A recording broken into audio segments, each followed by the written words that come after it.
आता isakal.com आहे देशातील नंबर 1 ची मराठी न्यूज वेबसाईट। प्रत्येक अपडेटसाठी isakal.com ला नक्की भेट द्या। काल रात्री आकाशवाणी आमदार निवासामध्ये मी साधारणतः 9:30-10च्या दरम्यान जेवण या ठिकाणी मागितलं, वरण भात आणि पोळी। ज्यावेळेला मी जेवायला बसलो आणि मी भातामध्ये वरण टाकलं तर पहिला घास मला खूप आंबट लागला। मग मला वाटलं की मी काही लिंबू टाकलं, मग वरणात भातात लिंबू टाकायचा प्रश्न नव्हता। मग मी दुसरा घेतला तर मला उलटी झाली आणि मग मी त्या वरणाचा वास घेतला तर ते इतकं भयानक वास त्याचा होता। आणि मग मी त्याला जाब विचारला की ही तू मला काय जहर खाऊ घालतो का? आज ही कॅन्टीन महाराष्ट्रातले तमाम ग्रामीण भागातील लोक या ठिकाणी येतात। अशा प्रकारचं याचं हे जेवण हे नेहमीचं झालं आहे।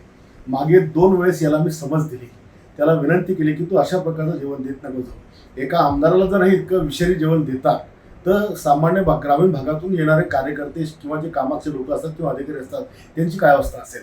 काल मला काही लोक भेटले, कोणी म्हणे पाल सापडली, कोणी म्हणे कापूस सापडला, कोणी म्हणे सुतळी सापडली, चपात्या पण असंच असतात। तर हे सामान्यतः आम्ही समजू शकतो, म्हणजे आमदारांसाठी जर तुम्ही असे वागता तर तुमचे ही किती मजुरी आहे, तुम्ही किती 20 लोक खाऊ घालता। आम्ही इथनं गावाकडे ज्यावेळेला जातो रात्री गाडीमध्ये पार्सल घेऊन, तर जेवढ्याला आम्हाला सकाळी सुचत नाही, आम्हाला असं वाटतं प्रवासामुळे आम्हाला त्रास होत असेल, पण हे सगळं निष्कृष्ट दर्जाचं जेवण मिळतं आणि याच्यामुळेच हा त्रास त्या ठिकाणी होतो। आताही माझ्याकडे ते पार्सलाचा वास घेतला तर तुम्हाला बेशुद्ध पडसा इतका वास त्याचा घालत आहे आणि म्हणून मी त्याला चाप दिला।